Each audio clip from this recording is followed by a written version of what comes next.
Olá, tudo bem? Seja bem-vinda. Hoje nós vamos falar sobre 7 passos. Vou colocar aqui nos comentários e fixar os comentários. Pronto. 7 passos para lidar melhor com os desafios da maternidade. E desafios da maternidade é o que não falta, né? Se você está chegando agora por aqui, seja bem-vinda. Meu nome é psicóloga Camila Santana. Eu vou deixar esse vídeo disponível depois no meu IGTV e também no canal do YouTube, que se você ainda não se inscreveu, se inscreve que você vai me ajudar bastante, tá bom? Bom, eu acho que muita gente vai acabar vendo esse vídeo depois, então seja bem-vinda. Falando um pouquinho sobre esses desafios da maternidade. Durante a gestação, a maior parte das mulheres tem uma ideia muito romântica da maternidade, né? E é natural que seja assim, é um estado quase que de graça, né? De beleza, é o estado em que a mulher se sente plena, se sente realizada em alguns momentos. Em outros momentos, obviamente, tem mulheres que não queriam ser mãe, tem mulheres que não estavam desejando ou esperando aquela gestação naquele momento, tá? Então, tem diversos casos, eu não sei qual que é o seu, mas fato é que durante a gestação a maior parte das mulheres evita ouvir, falar ou entrar em contato com qualquer tipo de dificuldade, com qualquer desafio, com qualquer coisa que lhe pareça algo como negativo, sabe? Então as pessoas até tentam alertar, mas aquela gestante não quer muito saber. Ela quer mais vivenciar aquele momento com energias boas, energias positivas e depois ver o que dá, né? E aí a maior parte das gestantes acabam se preparando muito e estudando muito sobre o desenvolvimento da gestação e depois sobre o parto, como se o parto fosse o grande finale aí dessa gestação, tá?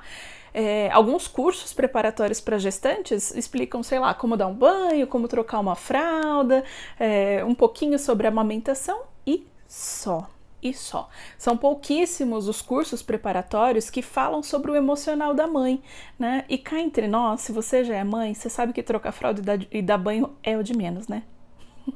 É o de menos, é o que você acaba fazendo com o pé nas costas, você faz no escuro, você faz onde der, você vai trocar uma fralda, né? Se é no carro, se é naqueles trocadores péssimos que tem às vezes nos banheiros, que é só uma tábua, né? É só um suporte, uma mesinha lá para você colocar o nenê, né? Então você sabe que trocar fralda é o de menos, só que você sabe isso depois que o bebê nasceu, né? E depois que o bebê nasceu é que você se dá conta da realidade em que você está vivendo. Você começa a perceber que os seus sentimentos já não são mais os mesmos. E é um sentimento, uma invasão e uma confusão que beira a confusão mental. E de fato é. De fato, muitas mulheres vivenciam, já desde o momento do parto, tá? Mas principalmente depois, um estado alterado de consciência. Então é natural que essa mulher não se perceba, ela não se encontre, ela não consegue perceber-se como si mesma. Ela se olha no espelho e não se reconhece. Tá? É muito natural que isso aconteça, porque todo um avalanche hormonal que acontece aí no corpo dessa mulher. Então ela acaba lidando com essa realidade, ela acaba lidando com a realidade de exaustão, ela acaba lidando com a realidade de dor, né? Dores no corpo, ela acaba lidando principalmente com privação de sono nos primeiros dias e o quanto isso é exaustivo. Né? Uma coisa é ela lidar com a privação de sono durante o dia, enquanto a casa está acordada, as pessoas estão acordadas. Agora, lidar com a privação de sono durante a madrugada, enquanto as pessoas estão dormindo, traz para essa mulher uma sensação horrível de que a vida de todo mundo continua normal, menos a dela. Né? Como se a vida dela enfim, tivesse dado uma pausa, e essa mulher então começa a se sentir muito mal por isso, e ela começa a olhar para aquele bebezinho e ter arrependimento, ou pensar o que eu fiz da minha vida, e agora como vai ser, né, que saudade da minha vida de antigamente. tá? E aí eu listei aqui alguns desafios, principais desafios aí da maternidade, né? Que é essa privação de sono, exaustão, essa mulher se dá conta de que é tudo com ela, de que por mais que tenha rede de apoio, no final das contas o que o bebezinho quer é ela, né? E essa mulher tá com saudade dela mesma, né? E ter o suficiente para ela e para doar para o outro nem sempre é tão bonito e romântico quanto parece. Tem mulheres que, ok, vão levar super numa boa, mas nem todo mundo, né? E é importante falar para essas mulheres que não é tão na boa assim, que não é tão fácil assim, para que ela não se sinta sozinha, né? E se isso acontece com você, para que você não se sinta um ET, porque é normal, tá? Esse amor, esse encantamento pelo bebê, ele pode não ser natural, ele é construído, ele não vem de uma hora para outra, tá? Que mais? Carga mental. Hoje eu coloquei um vídeo no IGTV falando sobre carga mental. Carga mental é quando você tem uma série de tarefas na sua cabeça que dá a sensação que só você pode resolver, né? Então você se preocupar com se a fralda do nenê tá acabando ou não tá, se tá ficando pequeno e tem que trocar de tamanho, quando que foi que você cortou a unha, qual que é a consistência do último cocô, ou o que o bebê comeu depois que já tá na introdução alimentar, o que parece reação alérgica, quando que precisa tirar o lixo, quando que precisa comprar cândida, sabe?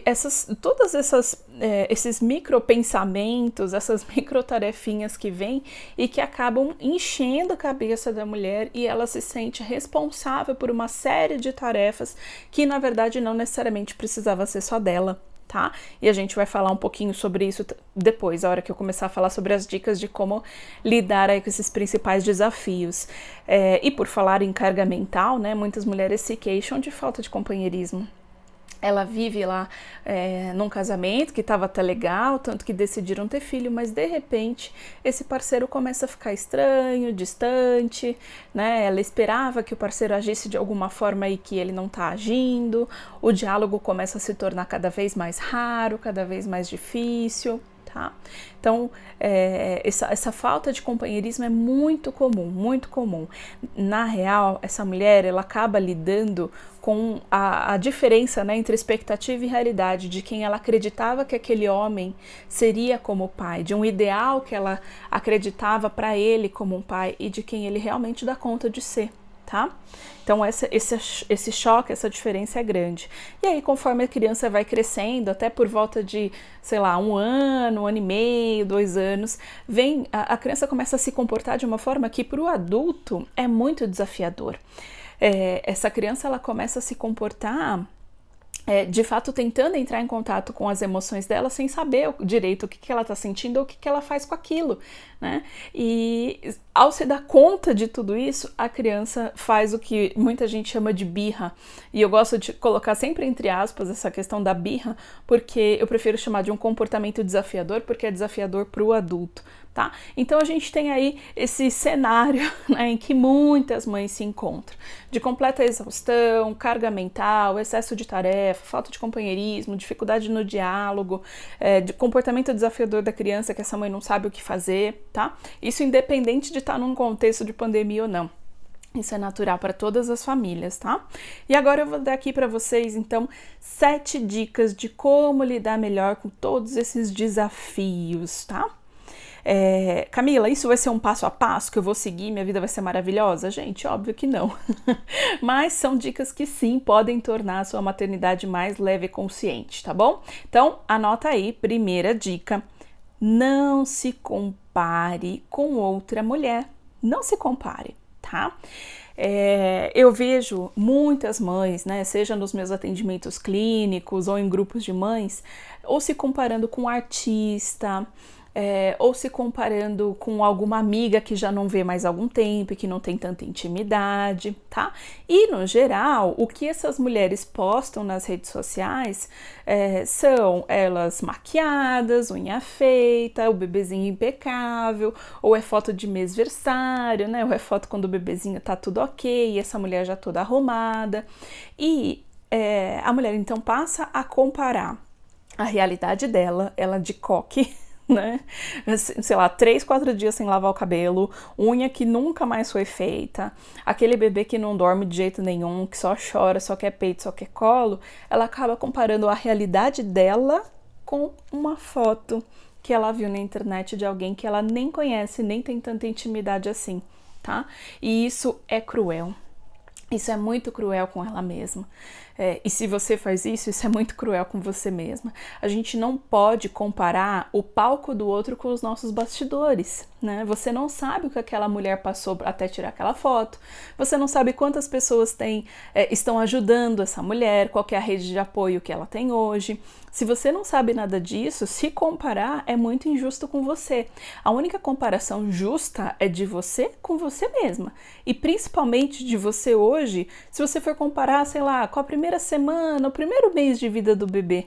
Hoje eu aposto que você lida muito melhor, né? Você já troca a fralda no escuro, você já troca a fralda de qualquer jeito. Então você já consegue desenvolver, né, e lidar com aquele bebê e compreender aquele bebê com uma velocidade muito maior, de uma forma muito melhor do que nos primeiros dias do bebê. Então essa é a comparação mais justa e mais generosa com você, se é que tem que ter alguma comparação, tá bom? Dica número 2, descansa. Descansa, né? Não é aquela dica de durma enquanto o bebê dorme, porque nem sempre isso vai acontecer, nem sempre é possível, porque a gente sabe que tem as outras demandas. E muito menos aquela dica do aproveita para dormir agora que o bebê ainda não nasceu, porque a gente não consegue estocar o sono, né? Então, de fato, descansar para que você abra mão de algumas coisas, né? Deixa a casa um pouquinho para lá, deixa aquela roupa um pouquinho para lá, não necessariamente ela precisa ser lavada hoje, dá para passar mais um dia, sabe? É você começar a relevar algumas coisas. A sua casa não precisa estar impecável, não precisa ser de revista, né? Tem um equilíbrio aí entre casa, você e o nenê. Os 3 ao mesmo tempo, manter os 3 em ordem não dá. Então você vai precisar escolher. Pelo menos um vai ficar de fora. E normalmente essa mulher prefere priorizar o nenê, a casa e ela fica de fora. Te convido a fazer diferente. Deixa a casa de fora. Olha para você, olha para o nenê, tá bom? A casa ajeita depois. A casa se vira depois, né? A casa com criança é uma casa com vida, então ela vai ficar bagunçada, às vezes não vai ser tão limpa da forma como você queria, às vezes não vai estar com aquela cama arrumada do jeito que você queria e tá tudo bem. Descansa, relaxa, quem tem que trazer essa leveza aí, né, para sua vida é você mesmo, desapegando de algumas coisas, tá bom? Dica número 3, então eu falo aqui de autocuidado, que tem tudo a ver com a dica anterior, né? Autocuidado independe do que isso significa para você. Pode ser tanto estético, você conseguir lavar o cabelo, fazer uma hidratação no cabelo, fazer uma unha, uma limpeza de pele, um escaldapé, cuidar dos seus pés, passar um creme no corpo, tá?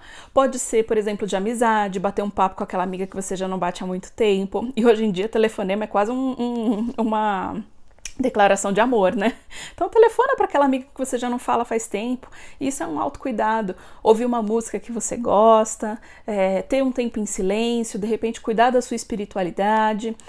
Ou há quanto tempo faz que você não quer folhear um livro, né? Quer olhar alguma coisa, ou assistir o capítulo de uma série deitada no sofá, enfim. Não importa o que autocuidado represente para você, mas priorize momentos de autocuidado. Eu costumo falar que o autocuidado é um extensor de pavio. Sabe aqueles dias em que você tá com a paciência super curta? Em que, né, se você já tem a criança um pouco maior, aí de 3, 4 anos, em que você percebe que você tá ríspida com a sua criança, que você não tá tratando com tanta gentileza, para um pouquinho e olha para você. O quanto de autocuidado tá faltando aí, tá bom? Então, quando outras pessoas começam a exigir demais de você e você percebe que não tá dando conta, é porque você também precisa dessa atenção. Quarta dica, divisão justa de tarefas. Gente, até linkado, né, com o que eu estava comentando sobre carga mental, é fundamental que você consiga listar o que precisa ser feito nessa casa, sentar com seu companheiro, com a sua companheira, e equilibrar e dividir essas tarefas de uma forma justa. Tá? Seja, de repente só você sabe cozinhar, ele não sabe cozinhar, mas o que ele pode fazer em troca? Né? Será que ele pode ficar com a louça e você cozinha, sabe? Então façam esses combinados. Ai, Camila, mas é o tipo de conversa que é um saco ter, meu marido não gosta. Ninguém gosta, gente, ninguém gosta, tá? Mas precisa acontecer, alguns combinados precisam acontecer. Eu entendo que talvez antes, lá atrás, quando vocês começaram a morar juntos, essas tarefas fluíam de uma forma muito natural. Mas agora, com a chegada do bebê, vai ser necessário sim refazer alguns combinados, reestabelecer alguns acordos, tá? Porque agora o relacionamento de vocês mudou, tá num outro patamar. Então não tenha medo de listar as tarefas que precisam ser feitas, não só na casa, mas também de cuidado do bebê, tá? Isso é importante. O marido não tem que ficar com a casa e você com o bebê, o filho é dos dois. Então equilibra aí, lista as tarefas da casa, lista os cuidados com o bebê. Tudo que é responsabilidade dos dois e compartilhe e divida isso de uma forma justa e equilibrada. Quinta dica, muito diálogo, né? Até falando sobre isso, essa divisão justa de tarefas, não só essa conversa, como tantas outras precisam acontecer. Não vai deixando pra lá não, tá? Porque muitas coisas que a gente vai deixando pra lá e vai colocando embaixo do tapete, né? Surge um probleminha aqui, põe debaixo do tapete. Surge um probleminha aqui, põe debaixo do tapete. Daqui a pouco você vai olhar pra essa sala, tem uma montanha no meio da sala e ninguém consegue passar, tá bom? Então, não vai juntando tudo, essa poeira debaixo do tapete. De tempos em tempos, levanta esse tapete, tira algumas coisas e conversa. E essa conversa não necessariamente precisa se tornar uma briga, tá bom? A dica que eu sempre dou aqui é utilizar os recursos da comunicação não violenta. Eu já fiz uma série de posts, se você tiver interesse, você me manda mensagem. E eu consigo te marcar nesses posts, consigo te mandar materiais, mas a base da comunicação não violenta é você primeiro olhar para você perceber quais são os seus sentimentos, as suas necessidades que não estão sendo atendidas, conseguir comunicar isso e juntos entrarem num acordo de como fazer esse dia a dia melhor. Ou quando você consegue já perceber no outro qual que é o sentimento do outro, apesar dele estar te comunicando com raiva, com indiferença, o que ele está sentindo, qual a necessidade dele não está sendo atendida, o que juntos vocês podem fazer para entrar no acordo e equilibrar a situação. Lembrando que vocês não estão aí competindo, tá bom? Vocês não estão competindo quem sofre mais, quem faz mais. A ideia é que vocês sejam realmente parceiros um do outro, tá? Em que a admiração mútua continue acontecendo por aí, tá? E quanto mais fortalecido vocês estiverem, melhor vai ficar o clima da casa, você vai se sentir mais satisfeita, ele também, e isso, obviamente, reflete na criança, tá? A criança sente, percebe quando os pais estão bem entre eles e quando não estão. E, detalhe, a criança até 7 anos de idade, mais ou menos, é muito egocêntrica, ela acha que a culpa é dela. Então, se os pais não estão bem por qualquer motivo, essa criança acha que a culpa é dela e ela começa a se sentir mal, pode até trazer algum tipo de sintoma, né? E a mãe, de repente, começa a olhar mais para essa criança, preocupada com o sintoma dessa criança, quando na verdade ela está sintomatizando algo que ela criou na mente dela, acreditando que ela era o problema, tá? Então, como você pode ver, o problema é muito mais complexo que isso. Então, converse, não deixe para depois. Sexta dica, estude sobre desenvolvimento infantil. A ideia aqui não é para comparar o seu filho com outras crianças, não é para olhar, ai, meu filho já devia estar fazendo isso e ele não tá, ou bebês nessa idade fazem isso e meu filho já faz mais. A ideia aqui não é comparar. Quando eu falo de estudar o desenvolvimento da criança, né, o desenvolvimento do bebê e da criança, é para que você tenha mais compreensão de saber o que essa criança é capaz de fazer. Às vezes a gente exige demais dessa criança, desse bebê. Às vezes a gente acha que a criança tem que ter uma maturidade que ela ainda não tem, tá? Então, quando você estuda um pouquinho sobre desenvolvimento infantil, sabe o que é esperado para cada fase, você não exige tanto dessa criança. E você também não fica querendo super estimular essa criança para que ela seja igual a filha da prima do vizinho, tá? Você simplesmente respeita e começa a ter mais empatia, que é a 7ª dica aí que eu quero dar para você. Ter mais empatia tanto com a sua criança quanto com o Benê, tá? Mas falando especificamente da criança, quando você entende o que se passa no universo dela, no mundo dela, as limitações dela, você compreendendo isso, você tem mais empatia, você consegue se colocar no lugar da criança. Eu gosto sempre de contar um caso, né, em que quando a Laura era bebezinha, acho que ela tinha uns 10, 11 meses, ela ficava 12 horas na escola, a gente trabalhava fora, quando a gente voltava, a gente pegava ela da escola, deixava ela na sala, na cadeirinha da sala, aquelas cadeirinhas de descanso, e, enfim, eu tinha trabalhado o dia inteiro, tinha, né, voltado para casa de trem, eu tava doida para fazer xixi e lavar a mão. Só que meu marido também ia pra cozinha pra deixar o leite que eu tinha tirado e congelado, enfim. Só sei que os dois sumiam e a criança ficava lá no meio da sala, chorando, chorando, chorando, chorando tanto. Por quê? Ela tava na escola, né? Tava acolhida. A gente chegou, ela ficou feliz de ver a gente e de repente ela tem aquela sensação de abandono porque ela não via mais ninguém. Ela não via mais nem o pai nem a mãe. E veja, eram por poucos momentos, né? Era um momento que eu conseguia fazer o xixi e lavar a mão porque eu já ia lá pegar ela para dar mamar. Mas ela sentia. A partir do momento que eu me dei conta disso, que eu me coloquei no lugar dela, a gente passou a mudar um pouquinho a logística aqui e agir um pouco diferente. Percebe? Então, essa é a dica, ter mais empatia com o bebê, com a criança e também com o seu parceiro, porque às vezes o seu parceiro tá tentando do jeito dele e você simplesmente faz um daqui que eu faço, né? Me dá que eu sei, deixa que eu faço, deixa que eu resolvo, e nisso só vai aumentando a sua carga mental, você vai ficando refém de si mesma, tá? Então, tenha mais empatia quando o seu parceiro tem a tentativa aí de fazer alguma coisa por vocês. Elogia. A ideia não é ficar jogando confete, mas reconhecer, tá? Reconhecer o esforço e agradecer também. Eu já tive paciente que falou assim, mas eu vou ficar agradecendo tudo o tempo todo, se ele não faz mais que obrigação, né? Lembre-se, vocês estão criando uma criança em casa. Como que você vai exigir da criança que ela diga, por favor, com licença, obrigada, me desculpe, se ela não vê um falando pro outro aí dentro, né? Se ela não vê você pedindo desculpas pro seu marido, se ela não vê você agradecendo, e em coisas pequenas, coisas da vida, sabe? De me passa o guardanapo, por favor, obrigada, tá? Então, é pelo exemplo que a gente vai, então, criando essa criança. Uau, eu falei aí das 7 dicas. Camila, é fácil? Vou seguir esses 7 passos e não vou ter mais conflito na minha jornada materna? Óbvio que não, né? Mas quando você consegue colocar isso de uma forma estruturada, fica muito mais fácil. Que é mais ou menos o que eu proponho no grupo de desafio, 14 dias por uma jornada materna e consciente, mais leve e consciente, tá?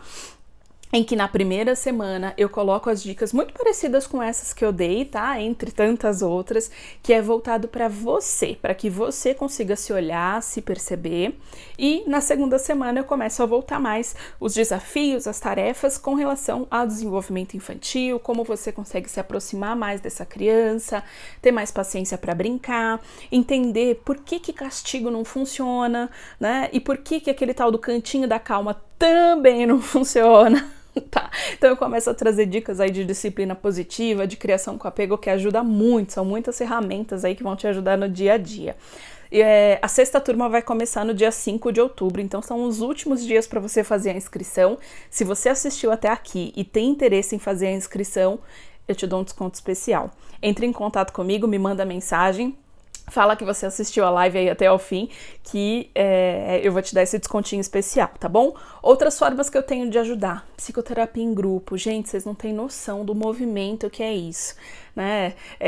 Eu atendo individual também, a psicoterapia individual ela é importante, principalmente em alguns casos em que essa mulher tem interesse em olhar um pouco mais para si, né? Entender a sua história e por que ela age como age, mas em muitos casos a psicoterapia em grupo pode ajudar muito, porque o movimento de uma mulher ajudando a outra, uma mãe se percebendo, né, com a história parecida com a de outra, entrelaçada com a de outra, e esse movimento lindo de uma mulher fortalecer a outra, é muito terapêutico. E todas as mulheres que participam do grupo têm um desenvolvimento, um autoconhecimento muito maior do que até se comparado no atendimento individual, tá? Então, se você tem interesse em participar de uma psicoterapia em grupo, entre em contato comigo. Estou para montar mais um grupo aí, eu já tenho um, estou para montar outro, e aí eu vou conseguindo ajudar muito mais mulheres, assim como você, a terem uma jornada materna mais leve e consciente. Legal? Então, passei aí as 7 dicas, vou falar rapidinho sobre elas, só pra gente encerrar. Se você tiver alguma pergunta, pode deixar aqui, tá? Mas vou falar. Então, primeira dica, não se compare. Não se compare com ninguém, com nenhuma outra mulher. A única comparação justa é de você com você mesma. Segunda, descanse, relaxa. Sempre que possível, descansa um pouquinho, tá bom? E às vezes a gente acha que não, mas que dá sim. Tá? Dá sim para você descansar, arruma um tempinho aí que dá. Terceiro, autocuidado. Não importa o que autocuidado representa para você. Pode ser estético, cuidar da aparência, da espiritualidade, do intelectual. Autocuidado. Quarto, divisão justa de tarefas. Conversa com o Benê. Vamos começar a dividir as tarefas aí da casa, porque você não precisa dar conta de tudo. Se mora mais um adulto responsável nessa casa, todo mundo precisa ajudar. Ah, e depois de uma certa idade a criança também tem que ajudar, tá bom? Principalmente nas coisinhas dela. Quinta dica, muito diálogo. E aí eu dou a dica do comunicação não violenta, do CNV. Muito diálogo, não deixa que esse tapete vire uma montanha na sala. Sexta dica, estude sobre desenvolvimento infantil, não no sentido de comparar o seu filho, mas de saber o que ele consegue e o que ele ainda não consegue. Às vezes a gente exige demais, tá bom? Sétima dica, então, empatia. Empatia com a criança, se colocar mais no lugar dessa criança, com as limitações dela, se colocar mais no lugar do seu companheiro, com os esforços que ele tem, tá bom? Gente, é isso. Se você ficou até aqui, muito obrigada. Recebe o meu convite aí para dar uma olhada nesse grupo de desafio que vale muito a pena. Eu dou essa e tantas outras dicas, mas de uma forma bem minuciosa, pegando na mão mesmo e distribuindo uma série de materiais que vocês vão levar para a vida, tá? Não só ao longo desses 14 dias. Beijo. Tchau, tchau.